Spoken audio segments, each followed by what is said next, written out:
Hello friends, कैसे हो आप लोग। आज हम देखते हैं ईवीएस के प्रीवियस ईयर क्वेश्चन पेपर। ये आपके प्रीवियस ईयर क्वेश्चन पेपर है, बहुत ही मोस्ट इंपॉर्टेंट क्वेश्चन पेपर है। मैंने और भी आपके प्रीवियस ईयर क्वेश्चन पेपर करवाए हैं ईवीएस के, उसको भी आप देख लेना। देखो, आपके सीटेट एग्जाम के लिए सबसे रामबाण ट्रिक क्या होता है, प्रीवियस ईयर क्वेश्चन पेपर। अगर आपको ज़्यादा से ज़्यादा नंबर लाना है, अच्छा स्कोर बनाना है, तो आप ज़्यादा से ज़्यादा क्या करना है, आपको कंटेंट पढ़ना है, सारी थ्योरी पढ़नी है। पढ़ने के बाद उसको साथ साथ आपको क्या करना है, प्रीवियस ईयर क्वेश्चन पेपर लगाना है। बस इससे बेटर आपके लिए कुछ नहीं रहेगा। प्रीवियस ईयर क्वेश्चन पेपर आपको सीटेट की वेबसाइट पर ही मिलेगा, आपको कहीं से भी परचेज करने की ज़रूरत नहीं है। आप CTET.nic.in पर जाओगे, वहाँ पर आपको नीचे आओगे, नीचे आने के बाद वहाँ पर दिया रहेगा आपका प्रीवियस ईयर क्वेश्चन पेपर। एक एक आपका फर्स्ट का भी रहेगा, सेकंड का भी रहेगा पेपर। फर्स्ट के पेपर सेकंड में कौन कौन से शिफ्ट में हुए हैं, आपके फर्स्ट शिफ्ट के भी रहेंगे, सेकंड शिफ्ट के भी रहेंगे। सारे आपके प्रीवियस ईयर क्वेश्चन आपको वहीं से देखने को मिल जाएंगे। चलिए हम देखते हैं। जो मैंने आपके प्रीवियस ईयर क्वेश्चन पेपर ले रखे हैं, बहुत ही मोस्ट इंपॉर्टेंट आपके प्रीवियस ईयर क्वेश्चन पेपर है। देखो, पहला क्वेश्चन हमारा क्या है, बीज अंकुरण की अवधारणा को इस तरह से सबसे बेहतर तरीके से पढ़ाया जा सकता है। बताओ क्या है। बच्चों को ईवीएस पढ़ा रहे हो, ईवीएस पढ़ाने में बीज को अंकुरण करना सिखा रहे हो कि क्या है, बीज अंकुरण कैसे होता है, उसको सबसे बेहतर तरीके से आप क्या है कैसे पढ़ा सकते हो बच्चों को, कि बच्चे जो ये बीज होते हैं अंकुरण कैसे होता है उसको कैसे सिखाओगे। अंकुरित बीजों की फोटो दिखाओगे, क्या है जो फोटो है, एक फोटो क्लिक आपके पास रहेगा, फ़ोन में कहीं से भी रहेगा, या उसका सामने से ऐसे दिखा दोगे कि हाँ ये देखो ये फोटो है हमारे पास, इसमें क्या है कि जो बीज है वो अंकुरित हुए दिखाई दे रहे हैं। तो क्या बच्चे समझ पाएंगे? नहीं, आपका गलत हो जाएगा। कक्षा में अंकुरित बीजों को दिखाना और अंकुरण की प्रक्रिया को स्पष्ट करना। कक्षा में क्या करोगे आप, अंकुरित बीजों को दिखाओगे और अंकुरण की प्रक्रिया को स्पष्ट करो, मतलब उसको समझाओगे कैसे अंकुरित होते हैं कैसे नहीं होंगे। तो क्या इसे बच्चे सीख पाएगा? बेहतर तरीका होगा? नहीं, ये भी नहीं होगा। बोर्ड पर चित्र बनाते अंकुरण के चरणों को प्रदर्शित करना। क्या है, आप एक अंकुरित बीज का चित्र बनाओगे, मतलब एक पौधा बनाओगे, फिर उसमें आप अंकुरित बीजों को प्रदर्शित करोगे कि इसमें क्या हो रहा है, कि कैसे कैसे बीज आपके अंकुरित हो रहे हैं बोर्ड पर चित्र बना के। तो क्या इससे बच्चा सीख पाएगा? इससे भी आपका बच्चा नहीं सीख पाएगा। तीनों ये आपका बेहतर तरीका नहीं होगा। बीज बोने, अंकुरण के विभिन्न चरणों को अवलोकन करने और उनका चित्र बनाने की गतिविधि को बच्चों को निष्पादित करने के लिए कहना, ये आपका सबसे बेस्ट रहने वाला है। इसमें क्या होगा, बच्चों से आप खुद कहो कि बच्चे अगर आपको बीज का क्या है अंकुरण को देखना है, उसकी अवधारणा को देखना है, तो आप क्या करो, खुद को उसको बीज को बो। बच्चों को आप बोलोगे बीज बोने के लिए, बच्चा खुद बीज बोएगा। जब वो बीज बोने के बाद उसको अंकुरण होते हुए खुद देखे, क्योंकि उसने बीज बोया है, बीज बोने के बाद वो खुद उसमें पानी डालेगा, ठीक है। उसमें जब वो खुद वो देखेगा अंकुरित होते हुए, तब उसे समझ में आएगा कि हाँ बीज अंकुरित कैसे होते हैं और कैसे नहीं होते। अगर आप चित्र बना के दिखा दोगे तब भी बच्चा समझ नहीं पाएगा, या खुद आप उसको समझाओगे कि हाँ हमने इसको बोया था, फिर इसमें इसको पानी डाला है, फिर उसमें से जाके कलियाँ अंकुरित हुए हैं, फिर उसमें कलियाँ निकली हैं, तो बच्चा नहीं समझ पाएगा जब तक वो खुद बीज को नहीं बोएगा और खुद क्या है उसको अंकुरण होते हुए नहीं देखेगा, उसका अवलोकन नहीं करेगा। और फिर ये सब करने के बाद फिर वो खुद चित्र बनाएगा, तब बच्चा क्या है ज़्यादा से ज़्यादा सीखेगा। तो यही सबसे आपका बेस्ट तरीका रहने वाला है। तो डी क्या हो जाएगा, आपका राइट आंसर हो जाएगा। अगला देखिए, अगला आपका सेकंड है, भारत में सबसे ज़्यादा टाइगर रिजर्व किस राज्य में है। बताइए, भारत में सबसे ज़्यादा टाइगर रिजर्व किस राज्य में? आपका महाराष्ट्र में, उड़ीसा में, उत्तर प्रदेश में, मध्य प्रदेश में। तो आपका है मध्य प्रदेश में सबसे ज़्यादा है टाइगर रिजर्व। आपका डी आपका राइट आंसर हो जाएगा। ये जो आपको मैं देखो, एक जो मैंने पहला क्वेश्चन करवाया आपका, ये देखो ये सबसे मोस्ट इंपॉर्टेंट क्वेश्चन है बीज अंकुरण वाले। ये हर एक ईयर में पूछा गया, हर एक शिफ्ट में पूछा गया ये क्वेश्चन, तो आपको बिल्कुल अच्छे से इसको कर लेना है बीज अंकुरण वाला। तो इसलिए मैंने आपको सबसे पहला क्वेश्चन यही ले लिया है, क्योंकि बहुत मोस्ट इंपॉर्टेंट क्वेश्चन था, इसलिए शुरुआत में ही मैंने क्वेश्चन ले लिया कि इंपॉर्टेंट था, इसको आप जरूर करना। अगला देखिए, हमारा थर्ड क्वेश्चन है,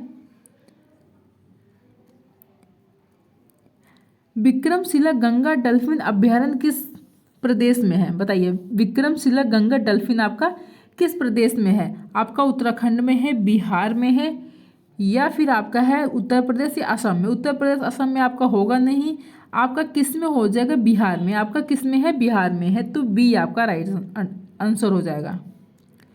अगला है हमारा, किस शहर को गेटवे ऑफ इंडिया कहा जाता है। बताइए, कौन सा शहर है जिसको हम गेटवे ऑफ इंडिया कहते हैं? भोपाल, नागपुर, मैसूर या लखनऊ। लखनऊ को नहीं कहते, भोपाल को भी नहीं कहते, आपके मैसूर को भी नहीं कहते, नागपुर को कहते हैं। हम नागपुर को क्या कहते हैं? गेटवे ऑफ इंडिया कहते हैं।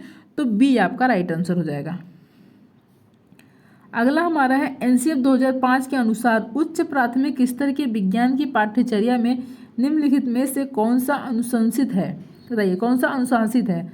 आपका पहला है अवधारणाओं को रोजमर्रा के अनुभव की समझ बनाने से जोड़ा जाना चाहिए। आपको क्या करना है इसमें कि जो अवधारणाएं हैं उनको रोजमर्रा के अनुभव की समझ, अनुभव आ गए इसमें, अनुभव की समझ बनाने से जोड़ा जाना चाहिए। आपका ये आपका है, ये आपका सही हो जाएगा। अवधारणाओं तथा गतिविधियों प्रयोगों द्वारा पहुंचा जाना चाहिए। क्या होना चाहिए आपका? अवधारणाओं तथा गतिविधियों प्रयोगों द्वारा पहुंच जाना चाहिए, ये भी आपका हो जाएगा। अवधारणाओं का विषयक उपागम द्वारा शिक्षण होना चाहिए, ये आपका ज़्यादा बेस्ट नहीं लग रहा है, ठीक है। अभी इसके लिए थोड़ा काटते हैं, अगला देखते हैं। अवधारणाओं के साथ नियम और सिद्धांतों को पेश करने की आवश्यकता है, ये भी आपका हो जाएगा। क्या है? अवधारणाओं के साथ क्या होगा? नियम और सिद्धांतों को पेश करने की आपकी आवश्यकता है। तो सी आपका नहीं लग रहा है, तो ए बी डी आपके तीनों आपके बेस्ट लग रहे हैं।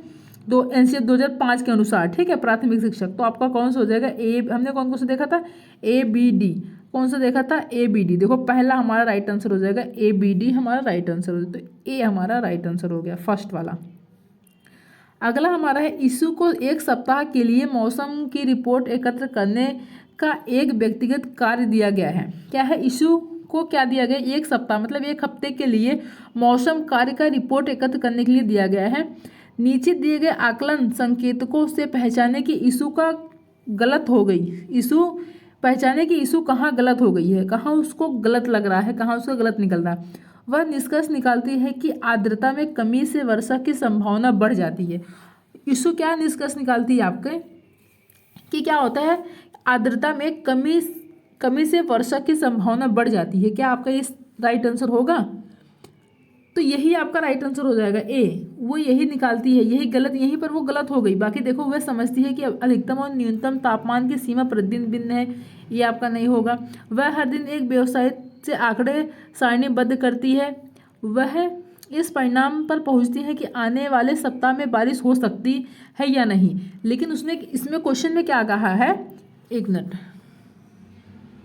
देखो, क्वेश्चन में आपका क्या कहा था कि इशू को एक सप्ताह के लिए क्या दिया गया था? मौसम कार्य की रिपोर्ट एकत्र करने के लिए दिया गया था। लेकिन नीचे दिए गए आकलन संकेतों से पहचाने कि इशू कहाँ गलत हो गई है, वहीं यहीं पर वो गलत हो गई थी कि वह निष्कर्ष निकालती है कि आर्द्रता में कमी से वर्षा की संभावना बढ़ जाती है, यहीं पर वो गलत हो गई थी। तो ए क्या हो जाएगा? आपका राइट आंसर हो जाएगा। बाकी तीनों आपके नहीं होंगे, ए आपका राइट आंसर हो जाएगा। अगला देखिए, अगला क्या है? टूटता तारा उल्का क्या है? बताइए, टूटता तारा जो आपका उल्का क्या है? एक समान गति से चलने वाला तारा है। यह एक चमकता पिंड जो वायुमान में एक समान गति से चलता है। ये एक तारा जिसके एक सिर पर पूंछ होती है। उल्काव जो पृथ्वी के वायुमंडल में प्रवेश करते ही आग पकड़ लेता है। देखो, एक टूटता तारा क्या होता है मैं आपको बता दूं। टूटता तारा एक प्रकार का पिंड होता है। क्या होता है? एक प्रकार का आपका पिंड होता है। मैं यहाँ पर लिखती हूँ, ठीक है। ये आपका एक क्या होता है? एक प्रकार का पिंड होता है जो बहुत तेजी गति से वायुमंडल में प्रवेश करता है। जो ये पिंड होता है बहुत तेज गति से आपका क्या है? वायुमंडल में वो प्रवेश करता है। जब वो वायुमंडल में प्रवेश करता है और तो क्या होता है? वायु में घर्षण बल लगने के कारण तब जब ये खूब तेजी से वायुमंडल में प्रवेश करेगा तो क्या होता है? वायुमंडल में आपका घर्षण बल लग जाता है, ठीक है। घर्षण बल जब लग जाता है तो क्या उसी से क्या होता है? आपका आग पकड़ लेती है। तब क्या होती है? आग पकड़ लेती है, जिससे क्या होता है? तब उसको कहते हैं, तब वो होता है टूटता। तब आपका क्या है? तारा टूटता है, जिसको आप कहते हो कि हाँ हमारा तारा टूट रहा है, फिर आप विश मांगते हो ना, तब जाके आपका तारा क्या है? टूटता है। तो टूटता तारा इसी को कहते हैं। डी आपका क्या हो जाएगा? राइट आंसर हो जाएगा। अगला देखिए, अगला आपका है पर्यावरण अध्ययन की कक्षा में अवधारणाओं को स्पष्ट करने के लिए कविताओं और कहानी कथन का प्रयोग करना उचित दिशा में बच्चों की ऊर्जा संकेंद्रित करता है, पाठ की आनंददायक और रोचक बनाने में मदद करता है। यह आपका होगा स्थानीय एवं विश्व स्तर पर संसार की प्रकृति को खोजने और कल्पना करने की योग्यता का विकास करने में मदद करता है। या फिर आपका डी हो जाएगा बच्चों में विद्यमान भाषिक एवं सांस्कृतिक विविधता का ध्यान में रखता है। बताइए इसमें से आपका कौन सा हो जाएगा? तो डी आपका होगा नहीं, सी भी आपका होगा नहीं। ये आपका क्या होगा? क्वेश्चन में क्या है? पर्यावरण अध्ययन की अवधारणाओं को स्पष्ट करने के लिए कविता और कहानी का आपका हो जाएगा पाठ के आनंददायक और रोचक बनाने में मदद करता है। इसमें क्या हो गया, आनंद और रोचक बनाने में क्या है, मदद करता है, तो बी आपका राइट आंसर हो जाएगा। अगला देखिए, अगला क्वेश्चन आपका है, निम्नलिखित कथन में से कौन सा विज्ञान की प्रकृति का सबसे अच्छा वर्णन करता है।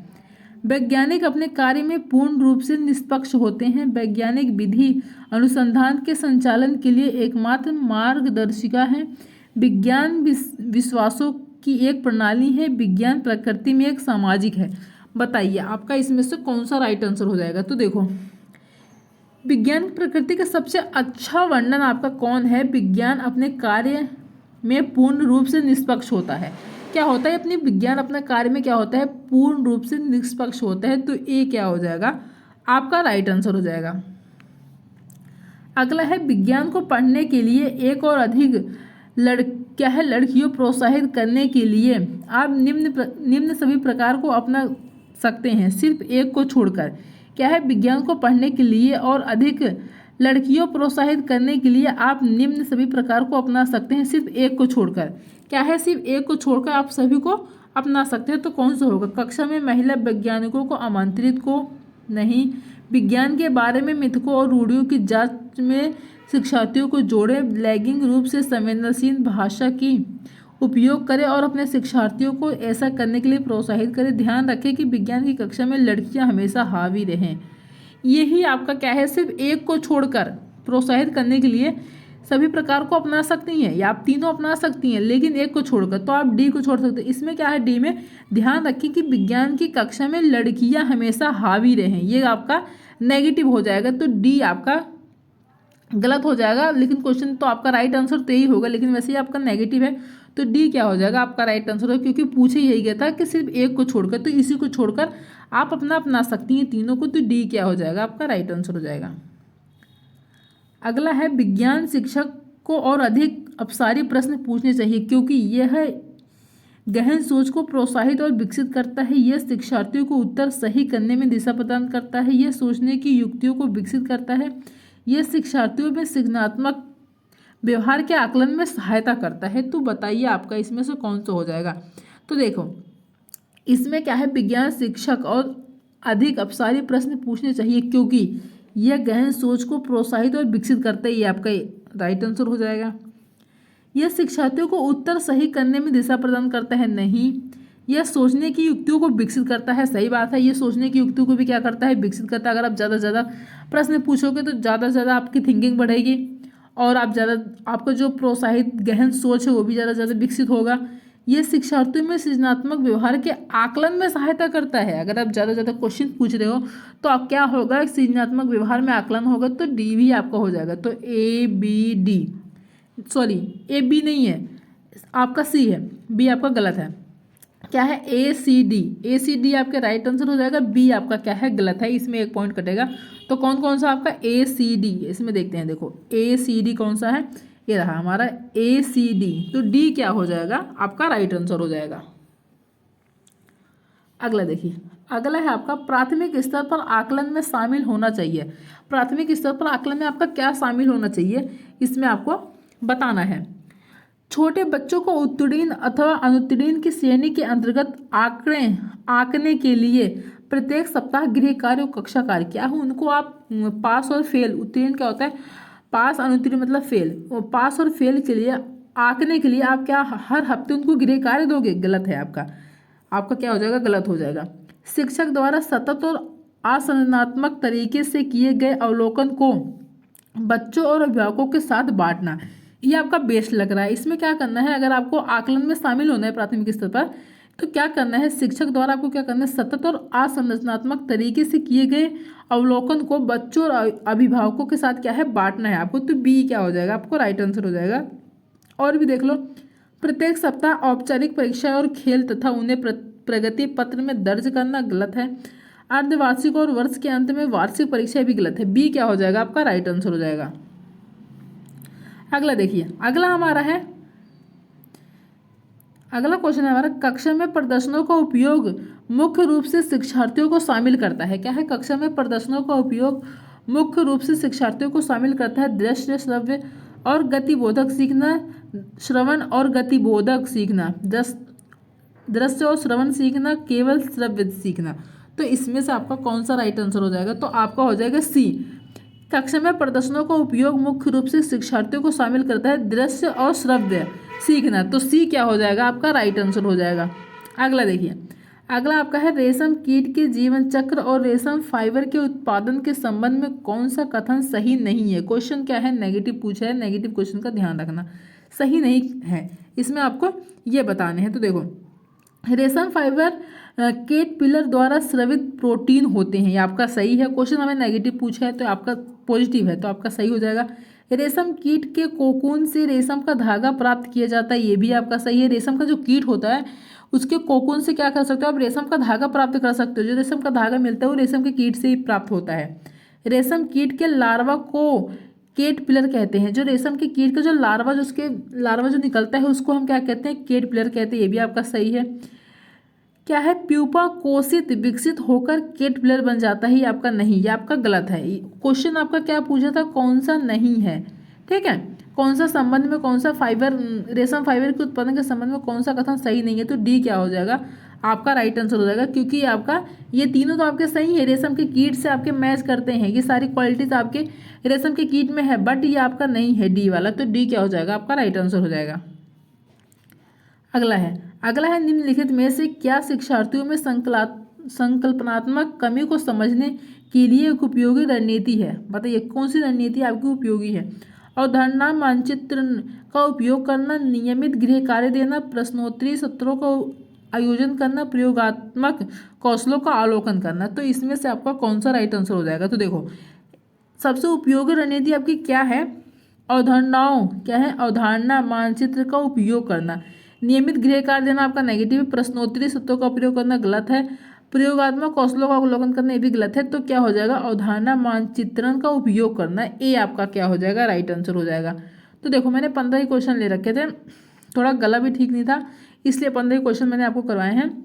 अब और आगे क्वेश्चन मैं आपको बाद में करवाऊंगी। धीरे धीरे 15 क्वेश्चन करना, बस ज़्यादा क्वेश्चन मत करना, क्योंकि इतना आप थोड़ा थोड़ा करोगे तो आपके माइंड में सेट होगा क्वेश्चन। मिलते हैं नेक्स्ट वीडियो में। अगर आपको वीडियो पसंद आई हो तो लाइक कर देना, सब्सक्राइब करना और शेयर कर देना। Thank you.